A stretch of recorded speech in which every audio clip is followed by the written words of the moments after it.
آگے اللہ رب العزت نے پھر دو اور عورتوں کا ذکر فرمایا، وَضَرَبَ اللَّهُ مَثَلًا لِّلَّذِينَ آمَنُوا امْرَأَتَ فِرْعَوْنَ۔ نمبر ایک، فرعون جو خود کو اللہ کہلواتا ہے، خدا کہلواتا ہے، ان ربکم الاعلی، اپنے سجدے کرواتا ہے، وہ بادشاہ ہے، اور اس کے گھر میں جو اس کی بیوی ہے حضرت آسیہ بنت مزاحم، یہ عورت ایمان والی ہے، اور اتنا پختہ ایمان ہے کہ جتنا پختہ ایمان شاید عام مرد بھی نہ لا سکے، تصور بھی نہ کر سکے۔ فرعون کو خواب آئی، اس خواب کی نجومی نے تعبیر دی کہ ایک لڑکا پیدا ہوگا بنی اسرائیل میں جو تمہاری حکومت ختم کرے گا۔ فرعون نے کہا حل بچے قتل کرو۔ فرعون نے بچوں کو بنی اسرائیل کے قتل کرنا شروع کیا، بچیاں ان کی زندہ رکھتا، ان سے خدمت لیتے۔ حضرت موسیٰ علیہ السلام بنی اسرائیل کے یہاں پیدا ہوئے، والدہ کو یہی فکر تھی، پتہ چل گیا تو فرعون قتل کر دے گا۔ والدہ نے موسیٰ علیہ السلام کو ایک لکڑی کے ستوپ میں ڈالا اور دریا میں ڈال دیا، اور یہ بات حضرت موسیٰ علیہ السلام کی والدہ کے دل میں اللہ نے ڈالی، اوحینا، اللہ نے ڈالی، اور اپنی بیٹی سے کہا ذرا اس کے ساتھ چلتے جاؤ، یہ کہاں تک جاتا ہے۔ فرعون کا محل جو سمندر کے کنارے پر تھا، جب یہ اس کے سامنے گیا تو وہاں فرعون کے گھر میں کام کرنے والی لڑکیوں نے دیکھا، انہوں نے اگر اس کی بیوی حضرت آسیہ کو بتایا، انہوں نے کہا صندوق لاؤ۔ جب لکڑی کا صندوق کھولا تو اندر خوبصورت بچہ ہے۔ آسیہ نے اس بچے کو لیا اپنی گود میں، ان کی اولاد نہیں تھی، تو انہوں نے فرعون سے یہ بات کی کہ میری اولاد نہیں ہے، اللہ نے بیٹا دے دیا ہے، اس کو میں گود میں پال لیتی ہوں اور کل کو ہمیں فائدہ دے گا، ایسا ینفعنا، ہمیں فائدہ دے گا۔ تو اس موقع پر کہتے ہیں فرعون نے کہا تھا کہ تمہیں تو فائدہ دے گا، مجھے نہیں دے گا، تو جو کل ہونا تھا وہ اللہ نے اس کی زبان سے نکلوا دیا۔ اس نے کہا ہماری آنکھوں کی ٹھنڈک بنے گا۔ فرعون نے کہا تیری آنکھ کی ٹھنڈک بنے گا، میری شاید ٹھنڈک نہ بنے۔ خیر موسیٰ علیہ السلام آسیہ کے گھر میں پلے، جوان ہوئے، وہ لمبا قصہ اور واقعہ ہے۔ حضرت موسیٰ علیہ السلام اللہ رب العزت نے نبوت عطا کی، آپ نے اعلان نبوت فرمایا، توحید کی بات کی، کفر کے خلاف کام کیا۔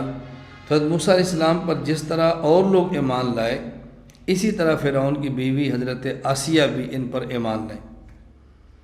فرعون کو پتہ چلا کہ آسیہ یہ ایمان لے آئی ہے، تو حضرت آسیہ کے ایمان لانے کا قصہ بھی عجیب ہے کہ یہ بھی ایمان کیسے لائی ہے۔ حضرت آسیہ بھی ایمان لائی۔ حضرت آسیہ اور فرعون کی یہ جو بھی آسیہ، ان سے اولاد تو نہیں تھی، لیکن ان کے گھر میں جو کام کرنے والی عورتیں تھیں، کہتے ہیں وہ کوئی ان کی عورت تھی جو کنگھی کر رہی تھی، تو اس کی کنگھی زمین پہ گری تو اس نے بسم اللہ کہہ کر یہ کلمہ پڑھ کے اٹھا لی۔ تو کہا کس کا کلمہ پڑھا ہے؟ کہا جی موسیٰ علیہ السلام کا۔ وہاں بات چلی اور چلتی بات فرعون تک بھی پہنچ گئی کہ تمہارے تو گھر کا ماحول یہ ہے کہ لوگ کلمہ پڑھ رہے ہیں۔ وہ گھر کی نکرانی کو اس نے بلا لیا، اس نے کہا میں نے کلمہ پڑھا ہے اور میں ایمان پر قائم ہوں۔ کہتے ہیں فرعون نے اس کام کرنے والی عورت کی گود سے بچہ لیا اور ایک تیل کا کڑا گرم کیا، پہلے چھاتی سے پھینک کر بچہ اس میں ڈالا کہ یہ ماں اس کو دیکھ کر شاید باز آ جائے۔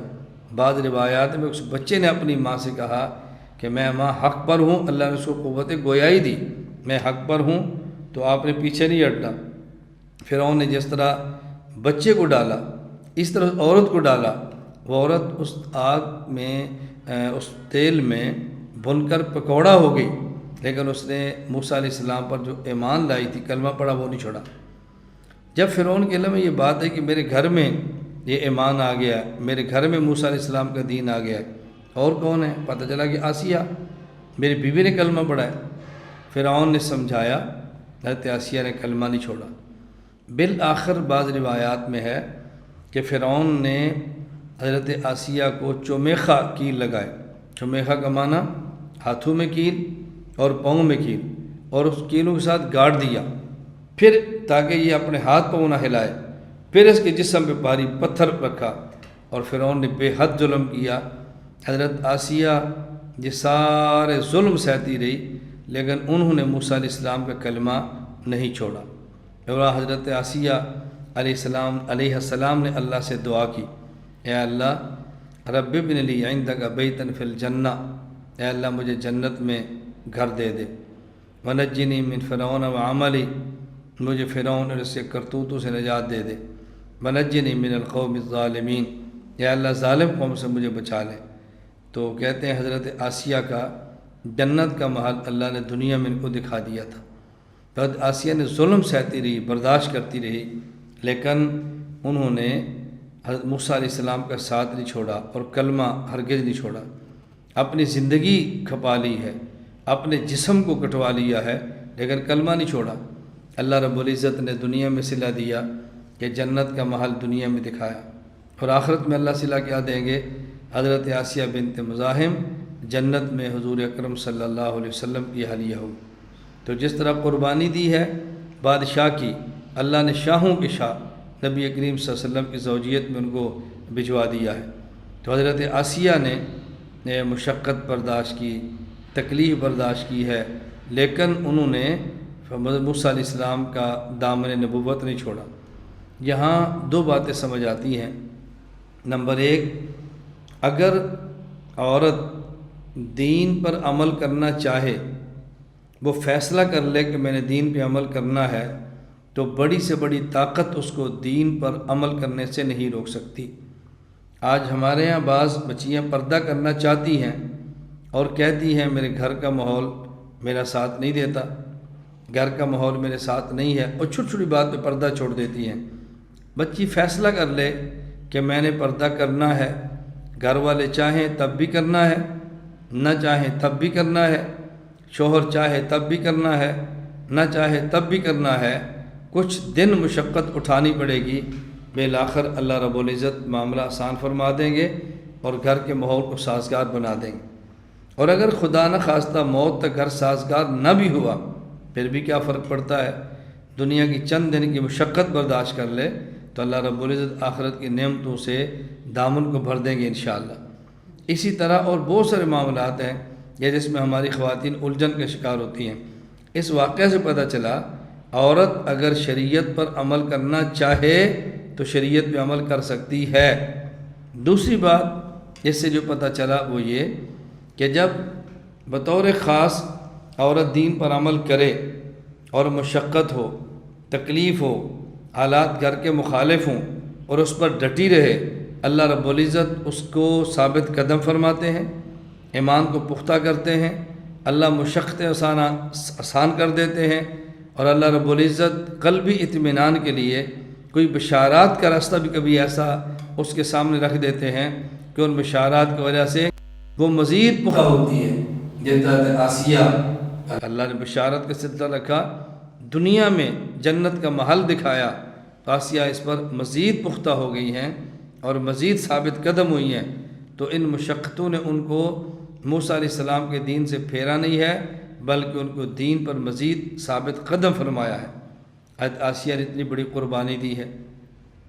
اور ساتھ تیسری بات سمجھیں کہ جب کوئی اللہ کے دین کے لیے قربانی دے، اللہ اس کو عزت دیتے ہیں، ذلت نہیں دیتے۔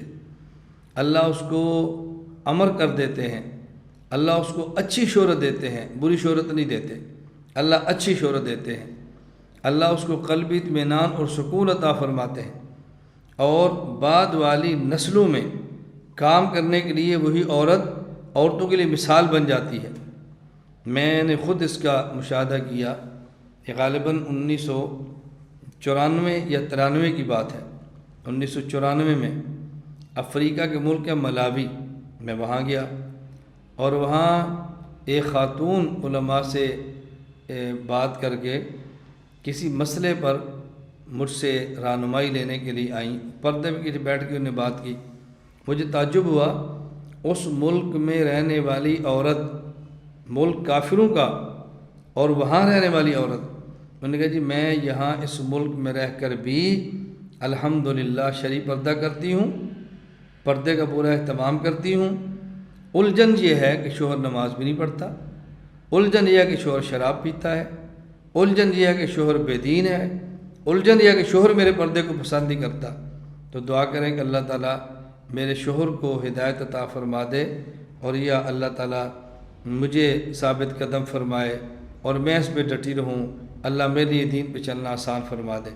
میں حیران ہوا کہ اس ماحول میں بھی ہمارے ہاں ماحول اچھا ہے، خاوند بھی چاہتا ہے، بھائی بھی چاہتے ہیں، والد بھی چاہ رہے ہیں پردہ کرنا چاہیے، پھر بھی بدک رہی ہے۔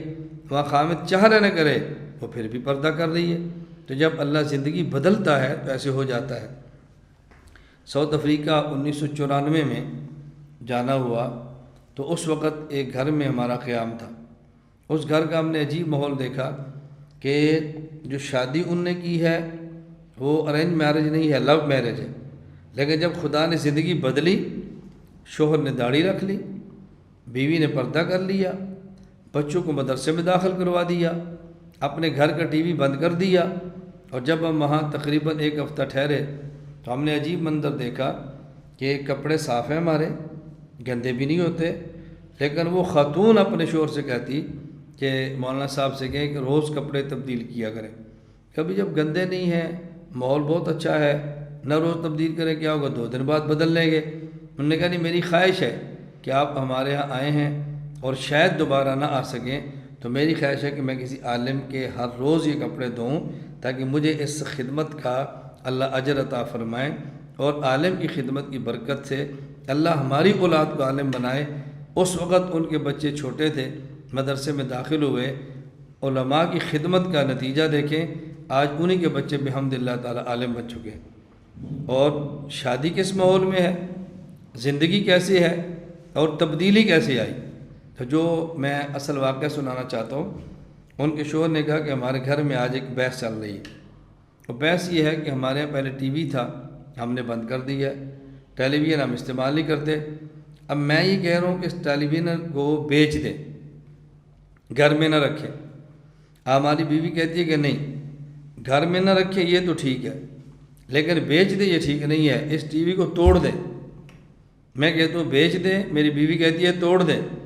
وہ کیوں کہتی ہے توڑیں؟ اس نے کہا اگر ہم بیچیں گے تو 4,000 مل بھی جائیں گے تو جو اور بندہ خریدے گا، آج ہم گناہ کرتے ہیں ٹی وی سے، وہ گناہ کرے گا، تو اس کے ٹی وی دیکھنے کا ہمیں پھر گناہ ملے گا، اس لیے بہتر ہے کہ آپ ٹی وی توڑ دیں۔ اب دیکھیں زندگی کیسے بدلی ہے، اکٹھے کیسے ہوئے ہیں، نکاح کیسے ہوا ہے، اور زندگی بدلی ہوئی کتنی ہے کہ شوہر کہتا ہے ٹی وی نکالیں اور بیچیں، اور بیوی کہتی ہے ٹی وی نکالیں اور ٹی وی توڑیں۔ تو تھوڑی سی محنت کرنے سے اللہ پاک اس طرح گھر کا ماحول انسان کا بدل دیتے ہیں اور ماحول میں تبدیلیاں آ جاتی ہیں۔